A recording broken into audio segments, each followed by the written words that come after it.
मेरे जीजो, आइए हम परमेश्वर के वचन में से दूसरा पत्रस 1 अध्याय 3 पद से 10 पद तक हम पढ़ेंगे और इस पर ध्यान करेंगे। क्योंकि उसकी ईश्वरीय सामर्थ्य ने सब कुछ जो जीवन और भक्ति से संबंध रखता है हमें उसी की पहचान के द्वारा दिया है, जिसने हमें अपनी ही महिमा और सद्गुण के अनुसार बुलाया है, जिनके द्वारा उसने हमें बहुमूल्य और बहुत ही बड़ी प्रतिज्ञाएं दी हैं, ताकि इनके द्वारा तुम उस सड़ाहट से छूटकर जो संसार में बुरी अभिलाषाओं से होती है, ईश्वरीय स्वभाव के संभागी हो जाओ। इसी कारण तुम सब प्रकार का यत्न करके अपने विश्वास पर सद्गुण और सद्गुण पर समझ और समझ पर संयम और संयम पर धीरज और धीरज पर भक्ति और भक्ति पर भाईचारे की प्रीति और भाईचारे की प्रीति पर प्रेम बढ़ाते जाओ। क्योंकि यदि ये बातें तुम में वर्तमान रहें और बढ़ती जाएं, तो तुम्हें हमारे प्रभु यीशु मसीह की पहचान में निकम्मे और निष्फल ना होने देंगी। क्योंकि जिसमें ये बातें नहीं, वह अंधा है और धुंधला देखता है और अपने पिछले पापों से भूलकर शुद्ध होने को भूल बैठा है। इस कारण हे भाइयों, अपने बुलाए जाने और चुन लिए जाने को सिद्ध करने का भली भांति यत्न करते जाओ। क्योंकि यदि ऐसा करोगे तो कभी भी ठोकर ना खाओगे, वरन इस रीति से तुम हमारे प्रभु और उद्धारकर्ता यीशु मसीह के अनंत जीवन में बड़े आदर के साथ प्रवेश करने पाओगे। आमीन, हालेलुया।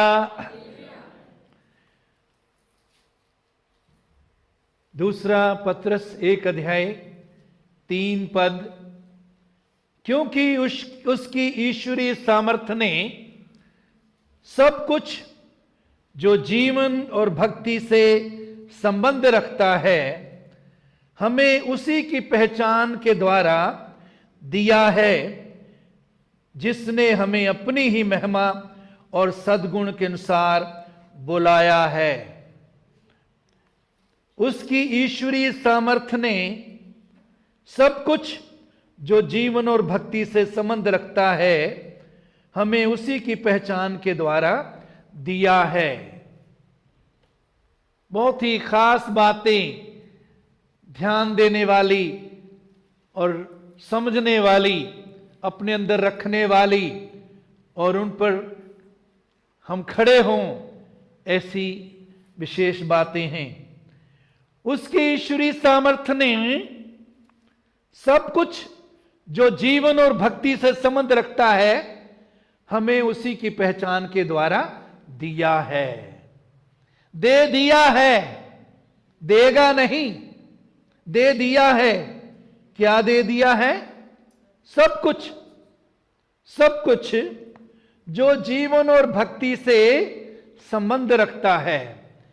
रोजाना की जिंदगी और परमेश्वर के साथ जो भक्ति का जीवन हम गुजारते हैं, उसके संबंध में जिन जिन चीजों की हमको जरूरत है वो सब कुछ परमेश्वर ने हमें दे दिया है। वो सब कुछ हमें दे दिया है। यदि दे दिया है तो हमें मांगने की जरूरत नहीं, बल्कि उसको लेने की जरूरत है, हासिल करने की जरूरत है। मेरे अजीजों, किसके द्वारा? ईश्वरीय सामर्थ्य ने। परमेश्वर ने अपनी सामर्थ्य के द्वारा, ईश्वरीय सामर्थ्य के द्वारा सब कुछ जो जीवन और भक्ति से संबंध रखता है हमें दे दिया है। वो हमारा है, उसने दे दिया है, हमें उस पर कब्जा करना है, उसको लेना है, उसको लेकर चलना है ईश्वरीय सामर्थ्य के द्वारा। कैसे दिया है जी? ईश्वरीय सामर्थ्य के द्वारा। कैसे दिया है? ईश्वरीय सामर्थ्य के द्वारा। ये ईश्वरीय सामर्थ्य मेरे जीजों परमेश्वर के वचन में है, सुसमाचार में है। रोमियो 1:16 में प्रभु का दास पौलुस कहते हैं, मैं सुसमाचार से नहीं ले जाता, खुशखबरी से, गुड न्यूज से, सुसमाचार से। सुसमाचार, सु का मतलब है अच्छा समाचार, खुशी का समाचार। उससे मैं लज्जाता नहीं, शर्मिंदा नहीं हूं। क्योंकि इसलिए कि वो हर एक विश्वास करने वाले के लिए, पहले तो यहूदी फिर यूनानी के लिए उद्धार के निमित्त परमेश्वर की सामर्थ है। सुसमाचार परमेश्वर की क्या है जी? सामर्थ है। सुसमाचार के द्वारा परमेश्वर ने हमें सब कुछ जो जीवन और भक्ति से संबंध रखता है उसकी पहचान के द्वारा दे दिया है। वो हमारा है। ये सुसमाचार क्या है? यीशु मसीह हमारे लिए मर गया, दफनाया गया, तीसरे दिन जी उठा,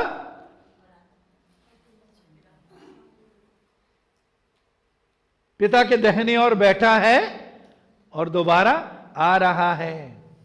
यीशु ने हमारे लिए बलिदान दिया और जी उठा। ये सुसमाचार है। ये सुसमाचार है कि उसके द्वारा हमें पापों की माफी मिली है, हमें पापों की क्षमा मिली है, उसके द्वारा हम धर्मी ठहराए गए हैं। इस सुसमाचार पर विश्वास करने के द्वारा, इस सुसमाचार को अपनाने के द्वारा हमारे पाप क्षमा हुए और हम धर्मी ठहराए गए।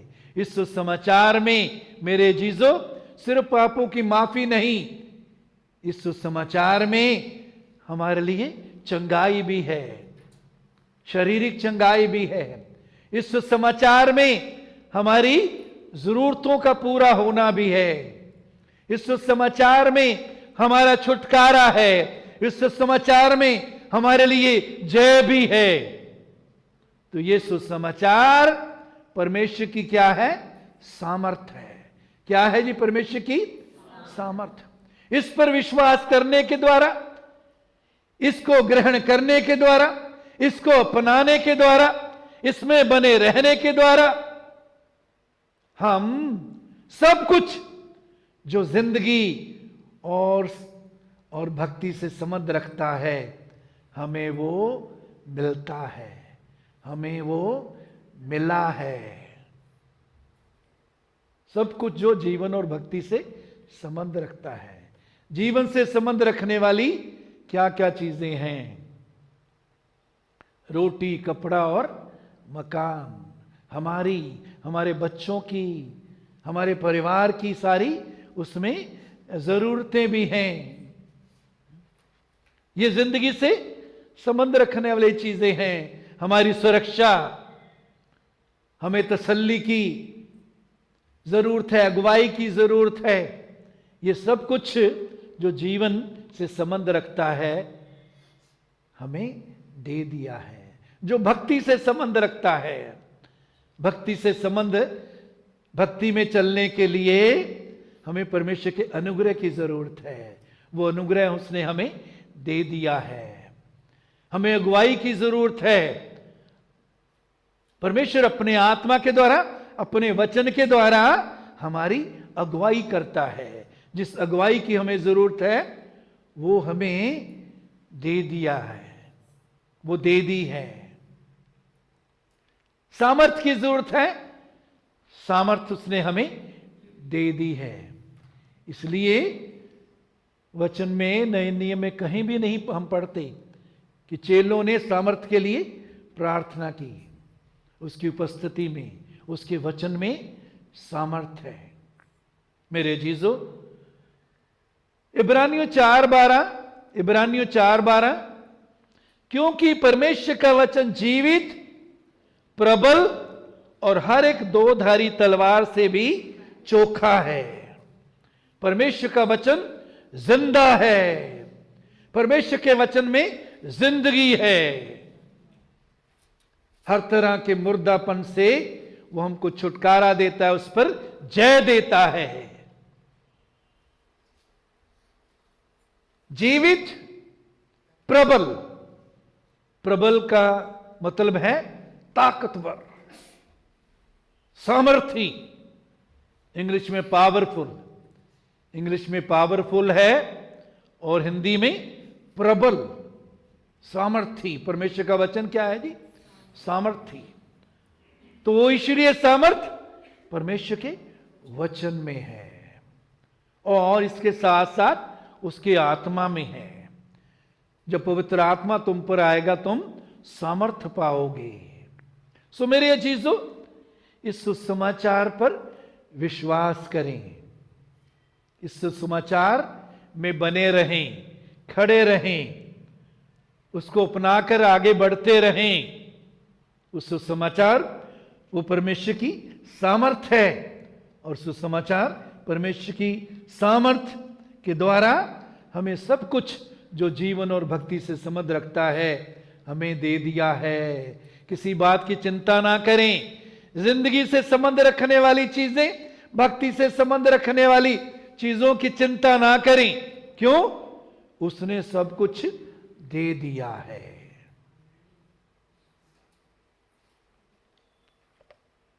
हम कहेंगे हमें दिखता तो नहीं, हमारे पास सब कुछ है नहीं। मेरे अजीजों, जब हम परमेश्वर के वचन पर विश्वास करते हैं, परमेश्वर की प्रतिज्ञाओं पर, जो वायदे उसने किए हैं उन पर विश्वास करते हैं, उनका अंगीकार करते हैं, उन पर खड़े रहते हैं, तो उनको, उन जीवन और भक्ति से संबंध रखने वाली चीजों को अपने जीवन में हम पाता हुआ देखते हैं। 5 जो हमारी इंद्रियां हैं, इनके द्वारा उनको हम अनुभव करते हैं। जब तक विश्वास के द्वारा उनको हम अनुभव नहीं करते, तब तक वो आत्मिक संसार में हमारे लिए दी हुई हैं, परमेश्वर ने प्रदान कर दी हैं, दे दी हैं। हमें विश्वास के द्वारा उस पर कब्जा करना है, विश्वास के द्वारा अधिकार में लेना है, विश्वास के द्वारा उसको ग्रहण करना है, रिसीव करना है। मेरे अजीजों, तो जो कुछ भी हमको चाहिए विश्वास के द्वारा परमेश्वर के वचन पर खड़े होकर उसका अंगीकार करते हुए अपने जीवन में हम पा सकते हैं। किन किन चीजों को? सब चीजों, सब कुछ जो जीवन और भक्ति से संबंध रखता है। हमारी समस्या क्या होती है? कई बार हम जब कुछ विश्वास से मांगते हैं, अंगीकार करते हैं, और जब हम तुरंत या कुछ समय में नहीं देखते, विश्वास में हम कमजोर हो जाते, निराश हो जाते हैं। मेरे जीजो, प्रभु के वचन में यीशु मसीह ने एक उदाहरण दी कि एक परमेश्वर के राज्य उस बीज के समान है जिसको किसी ने बोया, बोकर वो रात को सोया, दिन में जागा, और उसके बाद जो बोया उसका वो पत्ती निकली। उर्दू में पत्ती निकली, पंजाबी हिंदी में है अंकुर, पुंगरिया, पत्ती निकली। उसके बाद बल्ली बाल, उसके बाद बाल में तैयार दाना। जब बाल में तैयार दाना हो गया, बल्लियां च जदों दाने पक गए तो इसको काट लिया। हम कई बार निराश क्यों हो जाते हैं? क्योंकि जो हमने विश्वास के द्वारा और बोलने के द्वारा जो बोया है, विश्वास के द्वारा जो हम बोलते हैं उसको हम अपने अंदर अपनी आत्मा में बोते हैं। और याद रखिए, जो बोते हैं तुरंत बल्ली में वो तैयार दाना नहीं हो जाता, कुछ समय बाद पत्ती निकलती है, अंकुरित होता है बाल में वो जो है, फिर उसके बाद बाल बल्ली, फिर उसके बाद बाल में तैयार दाना। और हम कई बार जब पत्ती निकलती है तो ही देखते हैं नहीं नहीं नहीं, इसमें तो है ही नहीं फल, मुझे तो मिला ही नहीं मैंने जो मांगा। मेरे चीजों, हमारे आत्मिक सुसमाचार के अनुसार हमारे पिता अब्राहम के जीवन से सीखें। अब्राहम वो अपने मरे हुए से शरीर और सारा के गर्भ की मरी हुई सी दशा जानकर भी विश्वास में निर्बल नहीं हुआ। शरीर दिखता था, शरीर कहता था उसका और सारा का कुछ नहीं हो सकता। परमेश्वर के वायदे पूरे नहीं हो सकते, हालात बिल्कुल बुरे हैं। मेरे जीजों, हालात की तरफ ना देखें, उसकी प्रतिज्ञा, उसके वचन की ओर देखें। जो जिस पर पत्ती लगती है, जब हम बो लेते हैं अपने अंदर, अपनी आत्मा में जब बोते हैं, कुछ समय के बाद पत्ती, फिर बाल में तैयार दाना। जब बाल में तैयार दाना तभी हम काटें, उससे पहले काटेंगे निराश होंगे। तो सब कुछ जो जीवन और भक्ति से संबंध रखता है, हमें उसी की पहचान के द्वारा दिया है।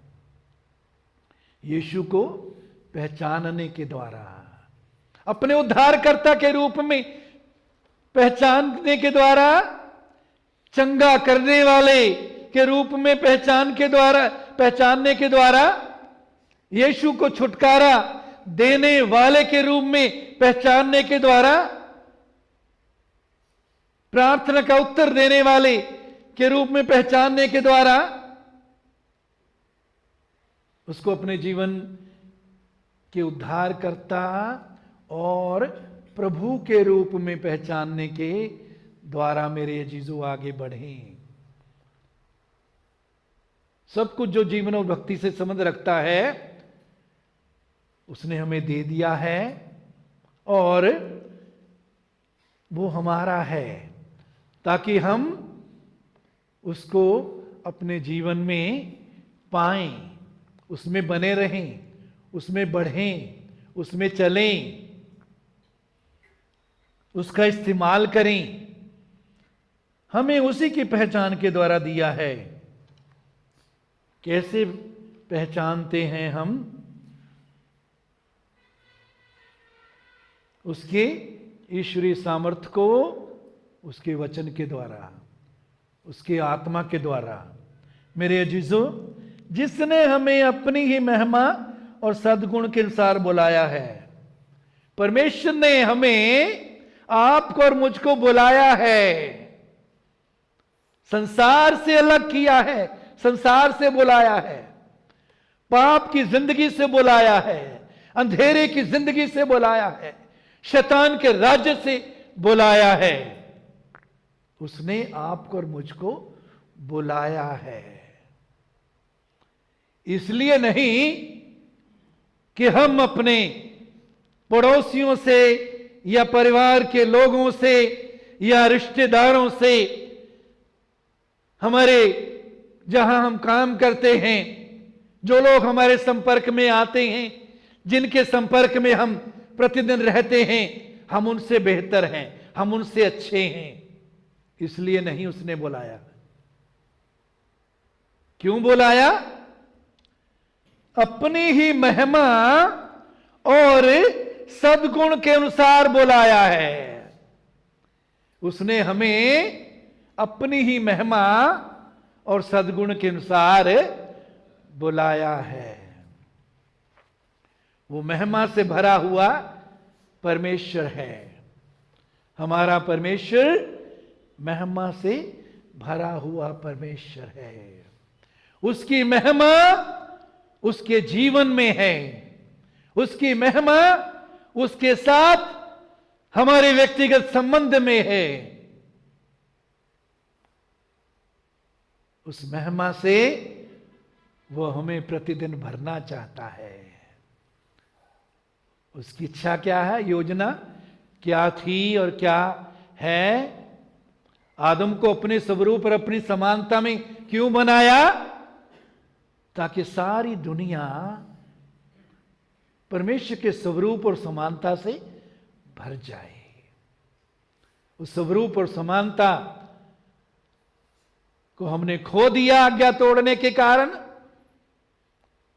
यीशु के द्वारा, यीशु को ग्रहण करने के द्वारा वो स्वरूप और समानता हम में दोबारा आ गई है। और परमेश्वर चाहता है उस स्वरूप और समानता में दिन प्रतिदिन हम बने रहें, उसमें चलते रहें, उसमें हम बढ़ें। उसने हमें अपनी महिमा और सद्गुण के अनुसार बुलाया है। उसके सद्गुण, परमेश्वर के सद्गुण कैसे हैं? सद्गुण का अर्थ क्या है? अच्छे गुण। सद्गुण, दुर्गुण, दुर्गुण जो होते हैं बुरे गुण, सद्गुण अच्छे गुण। परमेश्वर के अच्छे गुण कौन से हैं? कोई बताएगा? परमेश्वर के अच्छे गुण जल्दी ऊंचे बोली, शाबाश। परमेश्वर क्षमा करने वाला है। और कोई बताएगा? है जी, भला है परमेश्वर। और है जी, प्रेम करने वाला है। आगे और ऊंचे बोलो बेटे, ऊंचे मुंह खोल के। दया करने वाला है। पापों को माफ करता है, दया करता है, क्षमा करता है, धीरज रखता है, प्रेम करता है जी, जिंदगी देता है।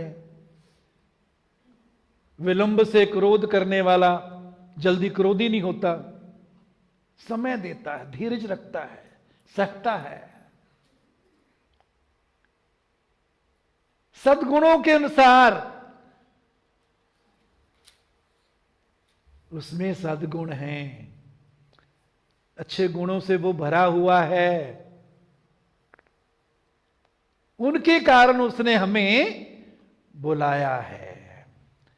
तो किसी बात का घमंड ना करें।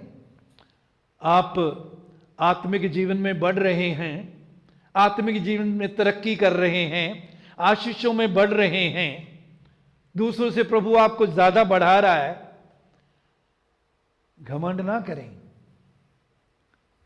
आत्मिकता का, रूहानियत का घमंड ना करें। मैं दूसरों से ज्यादा प्रार्थना करता हूं, मैं दूसरों से ज्यादा आत्मिक हूं, दूसरों से ज्यादा भला हूं, दूसरों से ज्यादा वचन जानता हूं, दूसरों से ज्यादा मेरा आत्मिक जीवन मजबूत है, दूसरों से ज्यादा मैं सेवा करता हूं।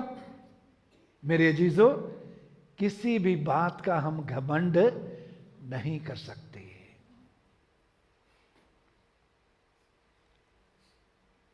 पौलुस कहते कोई अच्छी चीज मुझ में, मेरे शरीर में वास नहीं करती। जो कुछ भी हम हैं, हमारा आत्मिक जीवन या जो भी मसीह में आने के बाद जो कुछ भी हम हैं, वो प्रभु की कृपा के कारण है, प्रभु के अनुग्रह के कारण है। शारीरिक रूप से हमें कुछ भी अच्छा नहीं है, उसमें इसलिए उसने हमको नई सृष्टि बनाया है। क्या बनाया है जी? नई सृष्टि, नए व्यक्ति बनाया है। अब परमेश्वर हमें नए व्यक्ति के रूप में देखता है। वो हमारे पापों को, अपराधों को, पुरानी जिंदगी को याद नहीं करता। वो माफ करने के बाद भूल जाता है। हमारे पापों को समुद्र की तह में फेंक दिया, पीठ पीछे फेंक दिया, उनको याद नहीं करता। कितना बड़ा दिल है हमारे परमेश्वर का। और वो चाहता है उसके बच्चे होने के नाते हमारा भी वैसा ही दिल हो, हम भी वैसा ही मन रखें एक दूसरे के लिए, हमारे दुश्मनों के लिए भी, जो सताते हैं उनके लिए भी। बुरा ना कहें, बुरा ना सोचें, बुरा ना बोले उनके लिए भी। परमेश्वर से अनुग्रह मांगें, वो प्रभु को जानें, उनके जीवन बदल जाएं। बदला लेने की बिल्कुल ना सोचें। जैसे बुरा वो करते हैं उसके मुताबिक उनके साथ हो, कभी सोचें भी ना।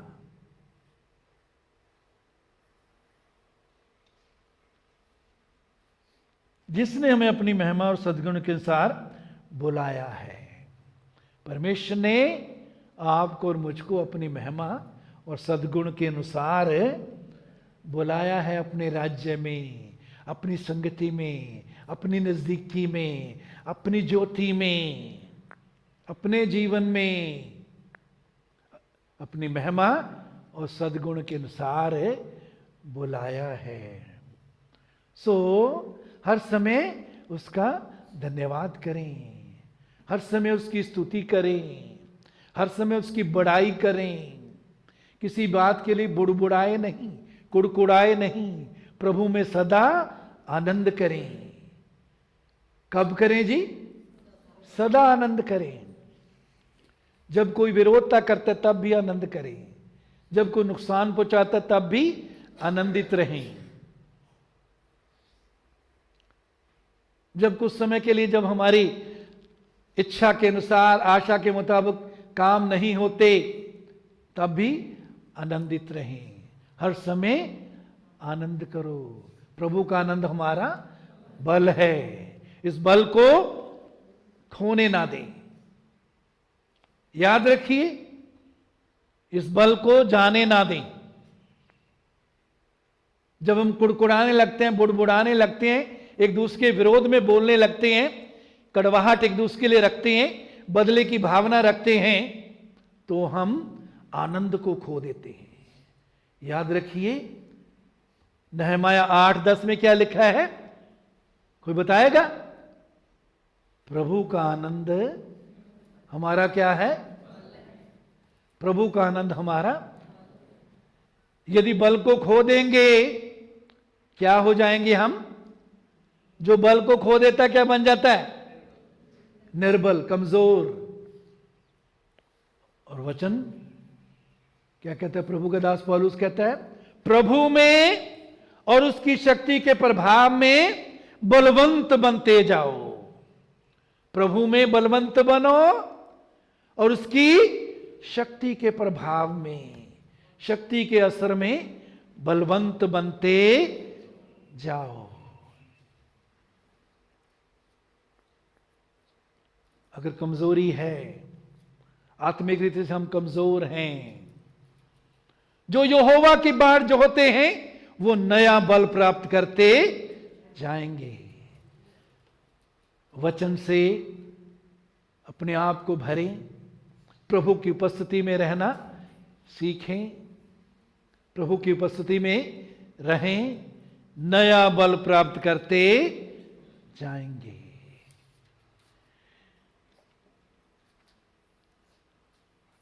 चार पद,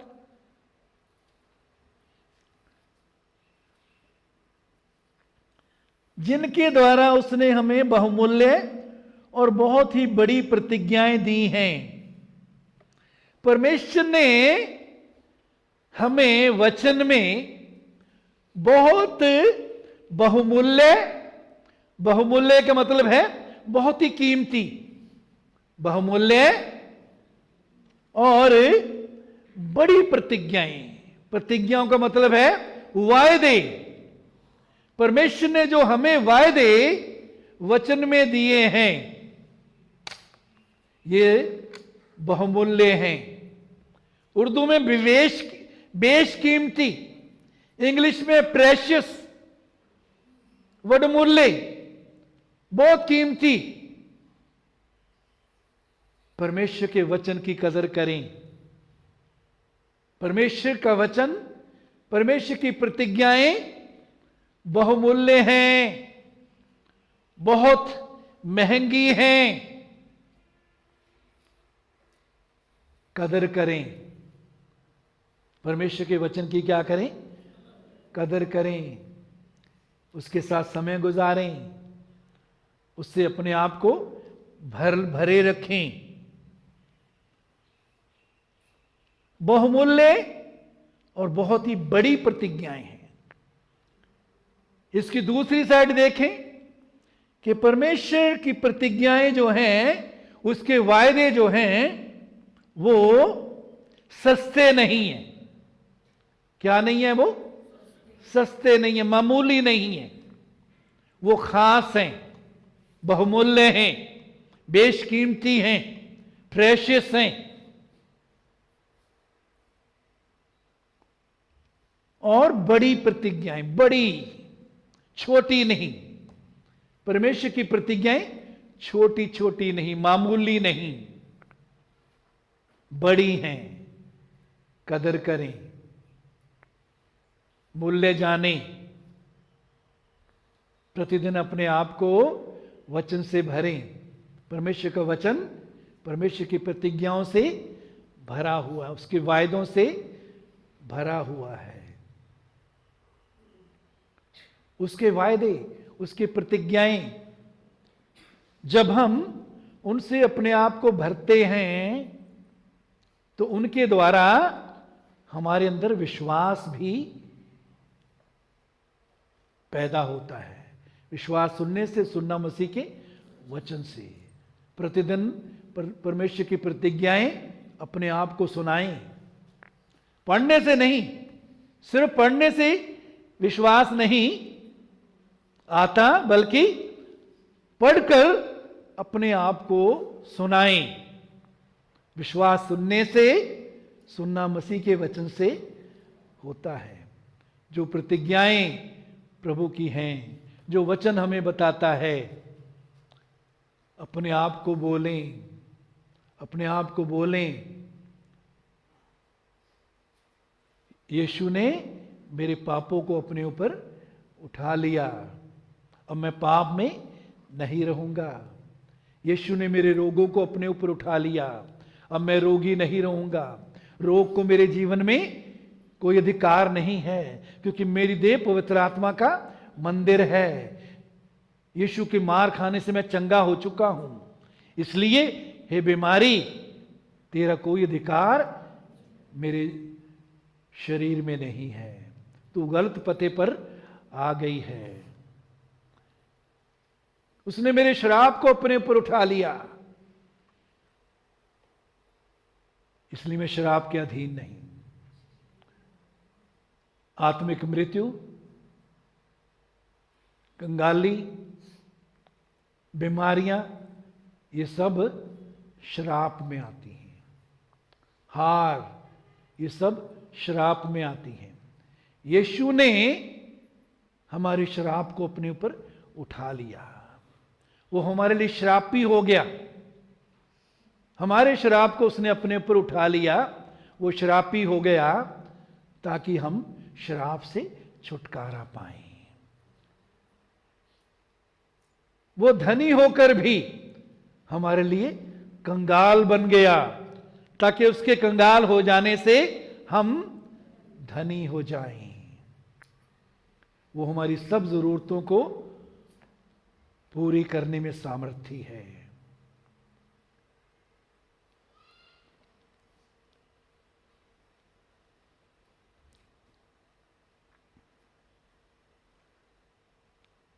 तो उसकी प्रतिज्ञाएं बहुमूल्य हैं, उसके वायदे बहुमूल्य हैं। कदर करें, अपने आप को भरें, उनके वायदों पर खड़े रहें, उनके वायदों का, उसके वायदों का अंगीकार करें, तो उसकी महिमा को देखेंगे, वायदों को पूरा होता हुआ देखेंगे। फिर ताकि इनके द्वारा तुम उस सुड़ाहट से छूटकर जो संसार में बुरी अभिलाषाओं से होती है, ईश्वरीय स्वभाव के संभागी होते जाओ। मेरे अजीजों, परमेश्वर की प्रतिज्ञाओं के द्वारा, परमेश्वर के वचन के द्वारा हम उस सड़ाहट से छूटते हैं, उस सड़ाहट से छूटकर जो संसार में बुरी अभिलाषाओं से होती है। मेरे अजीजों, हमारे जीवन में प्रभु में आने के बाद भी बहुत बार हमारे जीवन में से सड़ाहट की बू आती है, जो नहीं होनी चाहिए। प्रभु उस पर हमें जय देना चाहता है, छुटकारा देना चाहता है। वो सड़ाहट क्या है? सड़ाहट घमंड है। बोलने के द्वारा, जब हम बोलते हैं या हमारा व्यवहार जब हम करते हैं, उसके द्वारा दिखता है हमारा घमंड है। यीशु ने कहा, जो मन में है वही मुंह पर आता है। हमारे बोलने के द्वारा बहुत बार दिखता है हम क्या अपने आप को समझते हैं, कैसे अपने आप को देखते हैं। ये घमंड सड़ाहट है।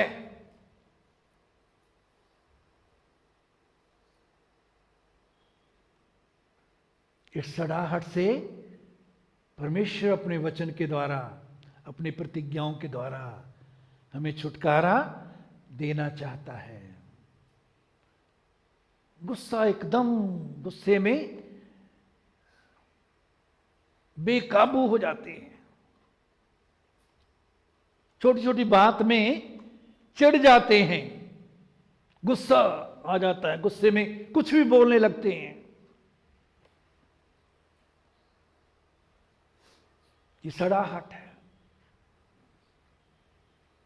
बुरी अभिलाषा, शारीरिक अभिलाषा से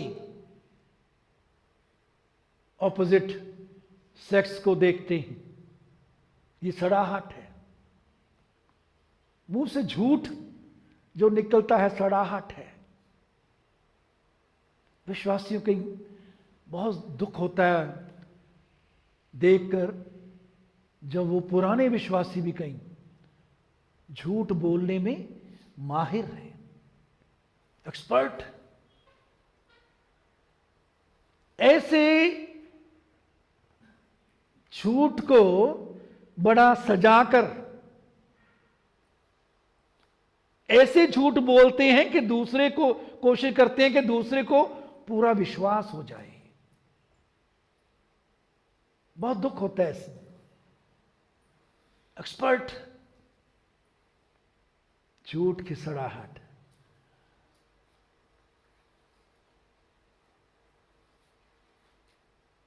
शरीर के कामों की सड़ाहट। पौलुस क्या कहता है? जब तक तुम में मसीह का रूप ना बन जाए, मुझे फिर जच्चा की सी पीड़ा लगती है। पंजाबी में पौलुस क्या कहता है? जब तक मसीह तुहाडे विच सूरत ना फड़ लवे, मैनू फेर पीड़ा लगियां ने। कहना पहला भी पीड़ा लगियां सीयां, आत्मिक तौर ते आत्मा च दर्द महसूस किया ਜਦੋਂ ਇਹਨਾਂ ਨੇ ਤੋਬਾ नहीं की सी, उन्होंने वचन दे लई प्रभु ਨੂੰ ਜਾਣ ਲੈਣ, ਪ੍ਰਭੂ ਵੱਲ ਮੁੜ ਜਾਣ। ਦਰਦ ਦੇ ਨਾਲ ਪੀੜਾ ਸਹਿ ਕੇ, ਦਰਦ ਸਹਿ ਕੇ ਪੌਲੁਸ ਨੇ ਪ੍ਰਾਰਥਨਾ ਕੀਤੀ। ਕਹਿੰਦਾ ਫੇਰ ਮੈਨੂੰ ਪੀੜਾ ਲੱਗੀ, दोबारा मुझको पीड़ा लगी है। क्यों? क्योंकि मसीह तुम में दिखता नहीं, तुम्हारा पुराना जीवन ही दिखता है, पुरानी बातें, पुरानी सोच, पुराना व्यवहार, पुराने काम। छोटी छोटी बातों में नाराज हो जाती, मैं चर्च में नहीं आऊंगा, वहां ऐसा हो गया, वैसा हो गया, ऐसा बोल दिया।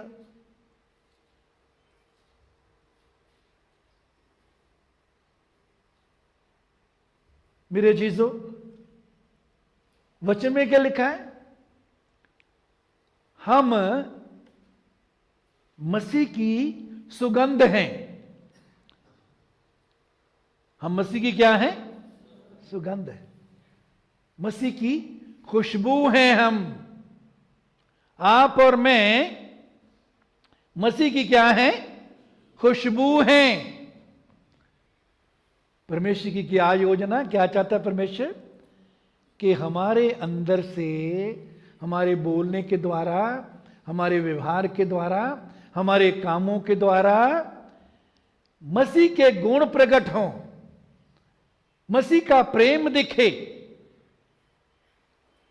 उसकी दया दिखे, उसकी क्षमा दिखे, उसकी नम्रता, उसका धीरज दिखे, आत्मा के फल से हम लदे हुए हों। यह परमेश्वर की योजना हमारे लिए है। मसीह की सुगंध। मेरे चीजों, अच्छा समय परख करने का, अपने आप की परख करें, अपने आप से पूछें, क्या आपका जीवन में से बदबू आती है या मसीह की सुगंध आती है, मसीह की खुशबू आती है, मसीह का जीवन दिखता है, या अभी भी हम मरे नहीं?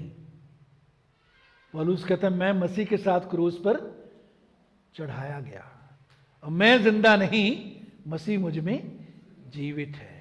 जब मसीह जीवित होगा हम में, तो मसीह की खुशबू फैलेगी, मसीह का प्रेम दिखेगा, मसीह की दया दिखेगी, क्षमा दिखेगी, धीरज दिखेगा, नम्रता दिखेगी। क्या दिखता है? अपने आप से फैसला करें, अपने आप को बताएं। यदि किसी किस्म की सड़ाहट है, प्रभु से क्षमा मांगे, सामर्थ्य मांगे, अनुग्रह मांगे। वो बदलने की सामर्थ्य रखता है, छुटकारा देता है,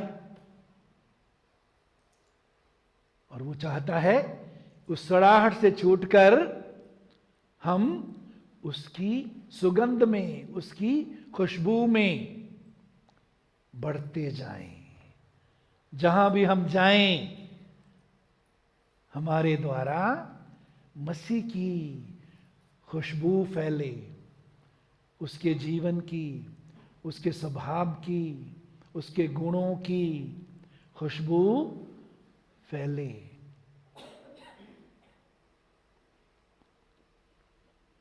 ताकि इनके द्वारा तुम उस सुड़ाहट से छूटकर, जो संसार में बुरी अभिलाषाओं से होती है,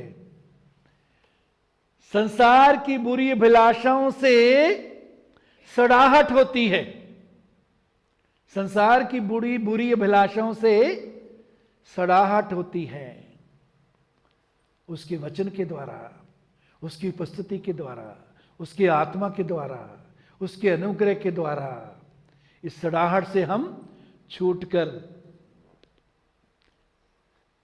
ऐसा जीवन जिसमें से मसीह की सुगंध आती है, गुजार सकते हैं।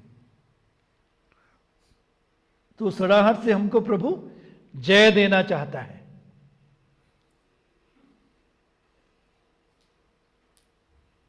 जो संसार में बुरी अभिलाषा से होती है, ईश्वरीय स्वभाव के संभागी हो जाएं। ईश्वरीय स्वभाव के भागीदार हो जाएं। ईश्वरीय स्वभाव से हम भरे रहें, ईश्वरीय स्वभाव में हम बने रहें। ये परमेश्वर की इच्छा है, परमेश्वर की योजना है हमारे लिए। जो उसकी इच्छा है वो उसको पूरा करने के लिए हमें अनुग्रह कृपा भी देता है। कब देता है? जब हम मांगते हैं, उसमें बने रहते हैं, वो हमें कृपा भी देता है। ईश्वरीय स्वभाव के संभागी हो जाएं। मेरे अजीजों, हर रोज हमारी ये प्रार्थना हो, प्रभु मैं तेरे स्वभाव में बढ़ना चाहता हूं, तेरे स्वभाव में चलना चाहता हूं। तू मुझ में दिखाई दे, मेरे अंदर से तेरा स्वभाव दिखने पाए, बहने पाए, मेरा कटोरा उमड़ने पाए, उछलने पाए। दाऊद कहता मेरा कटोरा उमड़ रहा है, उछल रहा है। जब कटोरा भर जाता है, जब प्रभु के वचन के द्वारा, उसकी उपस्थिति के द्वारा हम भी प्रभु के जीवन से भरे होते हैं, तो वो जीवन हमारे कटोरे में से, हमारी जिंदगी कटोरे में से उछलता है। उसके छींटे दूसरों पर पड़ते हैं, वो दूसरों पर गिरता है और उसका उन पर प्रभाव होता है परमेश्वर की महिमा के लिए, प्रभु की नजदीकी में आने के लिए, प्रभु को जानने के लिए।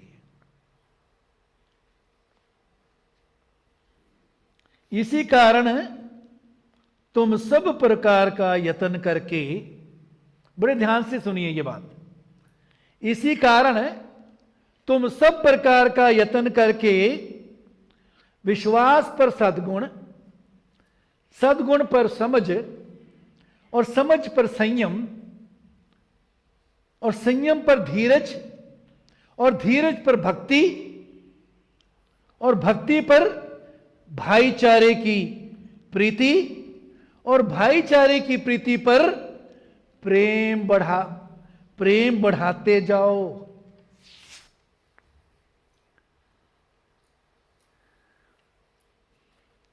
ये सब बातें जो 3 पद से 3 और 4 में हमने देखी हैं, उन सब चीजों को अपने जीवन में यदि हम पूरा होता हुआ देखना चाहते हैं, तो प्रभु का वचन कहता है सब प्रकार का यत्न करके इन चीजों में तुम बढ़ो।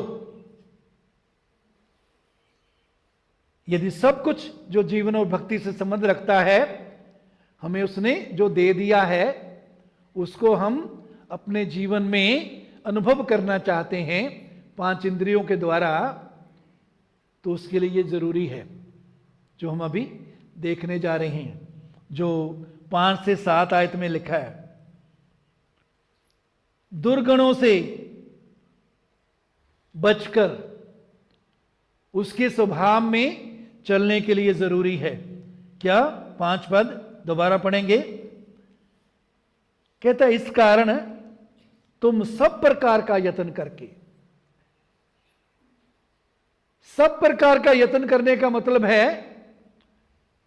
हम लापरवाही नहीं कर सकते अपने जीवन में, आत्मिक जीवन में लापरवाही नहीं कर सकते। शारीरिक जीवन में भी जब लापरवाही करते हैं, पढ़ाई में लापरवाही करते हैं, पीछे रह जाते हैं। जो काम हमें दिया गया, जिम्मेवारी दी, उसमें लापरवाही करते हैं, हमारी तरक्की नहीं होती, हमें निकाला भी जा सकता है उस काम से, छुट्टी हो सकती है हमारी। और आत्मिक जीवन के लिए कहता है तुम सब प्रकार का यत्न करके, सब प्रकार का यत्न करो, जो कुछ करने की जरूरत है करो, पूरे मन से करो, पूरी ताकत से करो, पूरा ध्यान लगाकर करो। क्या करना है? पहली बात कहते हैं विश्वास, दोबारा इसको पढ़ लेते हैं सारे को साथ तक। विश्वास पर सद्गुण, सद्गुण पर समझ, समझ पर संयम, संयम पर धीरज, धीरज पर भक्ति, और भक्ति पर भाईचारे की प्रीति, और भाईचारे की प्रीति पर प्रेम बढ़ाते जाओ। कहता इन चीजों में तुम बढ़ते जाओ, इनको बढ़ाते जाओ, इन चीजों को अपने जीवन में। इन चीजों को जो यहां लिखी हैं इन 3 आयतों में, इनको बढ़ाते जाओ, बढ़ते जाओ। छप्पड़ का पानी जो होता है वो गंदा होता है, उसमें से बदबू आती है, वो पीने के लायक नहीं होता। क्यों? वो बहता नहीं, एक जगह रुक जाता है।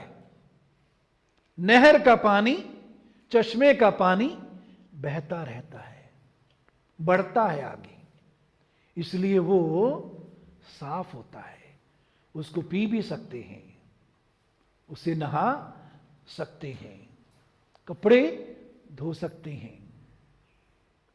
शुद्ध जल होता है, आगे बढ़ने वाला है।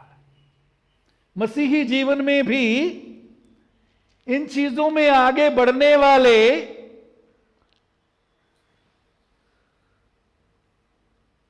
ईश्वरी स्वभाव के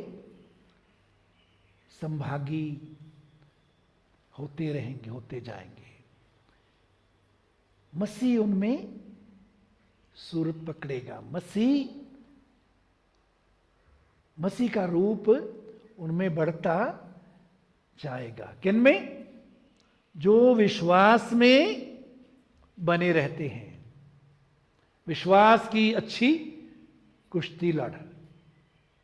अच्छी कुश्ती लड़ने की क्यों जरूरत है? अच्छी कुश्ती नहीं लड़ेंगे तो हम विश्वास को खो सकते हैं, हम विश्वास में गिर सकते हैं। विश्वास की अच्छी कुश्ती लड़, उसमें बढ़, विश्वास में बने रहो, विश्वास में बढ़ो। फिर दूसरी बात, सद्गुण, अच्छे गुणों में बने रहो, अच्छे गुणों में बढ़ो, बढ़ते जाओ। फिर तीसरी बात, सद्गुण पर समझ, समझ में बने रहो, समझ में बढ़ते जाओ। ये नहीं कि बेवकूफी की बातें जो 5 साल बाद पहले कर रहे थे वही आज कर रहे हैं, जो पिछले साल बेवकूफी की बातें कर रहे थे वही आज कर रहे हैं। समझ में बढ़ते जाओ, समझ पर संयम, संयम में बने रहो, संयम में बढ़ते जाओ। संयम में रहने वाला जल्दबाजी नहीं करेगा, जल्दबाजी में कुछ नहीं बोलेगा, जल्दबाजी में कुछ भी नहीं करने लग जाएगा। संयम करना अपने जीवन में बहुत सीखें। संयम ना करने से हम डिसिप्लिन खो देते हैं। जिस मार्ग पर हम चलते हैं उसमें आगे बढ़ना बंद कर देते हैं। मसीह के जीवन में आगे बढ़ना, चलना खो देते हैं। संयम, संयम पर धीरज, धीरज में बढ़ते जाएं। धीरज में क्या करते जाएं जी? बढ़ते जाएं।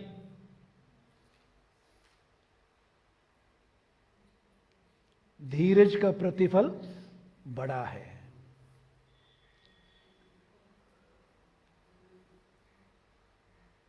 धीरज का प्रतिफल कितना है जी? बड़ा है। धीरज को पूरा काम करने दो ताकि तुम पूरे और सिद्ध हो जाओ, ताकि तुम पूरे और सिद्ध हो जाओ, प्रभु में पूरे अपने जैसा पूरा बनाना चाहता है, सिद्ध बनाना, सिद्धता की ओर चाहता है, बढ़े। तो पूरी और सिद्ध है धीरज के द्वारा। धीरज रखेंगे, सहेंगे, बदले के लिए नहीं सोचेंगे, बदले के लिए नहीं बोलेंगे, छेड़ेंगे नहीं, बुड़बुड़ाएंगे नहीं, विरोधता नहीं करेंगे। धीरज पर भक्ति, भक्ति में बढ़ते रहो, प्रभु के साथ वचन के में जो समय गुजारना है उसमें बढ़ते रहो, प्रार्थना में बढ़ते रहो, संगति में आने में बढ़ते रहो, प्रभु की गवाही देने में बढ़ते रहो, प्रभु की सेवा में बढ़ते रहो। भक्ति और भक्ति पर भाईचारे की प्रीति, भाईचारे की प्रीति में भी बढ़ते रहो। भक्ति में बढ़ते रहो, भाईचारे की प्रीति में बढ़ते रहो। एक दूसरे की परवाह करो, एक दूसरे की चिंता करो, एक दूसरे के साथ खड़े हो। कई बार हम दूसरे की परवाह नहीं करते। वचन क्या कहता है? भाईचारे की प्रीति में बने रहो और भाईचारे की प्रीति पर प्रेम बढ़ाते जाओ। भाईचारे की प्रीति के बाद आखिर में क्या है? प्रेम बढ़ाते जाओ। इन सब चीजों में इनको बढ़ाते जाओ अपने जीवन में, नहीं तो बढ़ेंगे नहीं, नहर की तरह बढ़ेंगे नहीं, आगे नहीं बढ़ेंगे तो छप्पड़ की तरह हमारे जीवन में से बदबू आने लग जाएगी। बढ़ें, प्रतिदिन बढ़ें। आइए खड़े हो जाएं।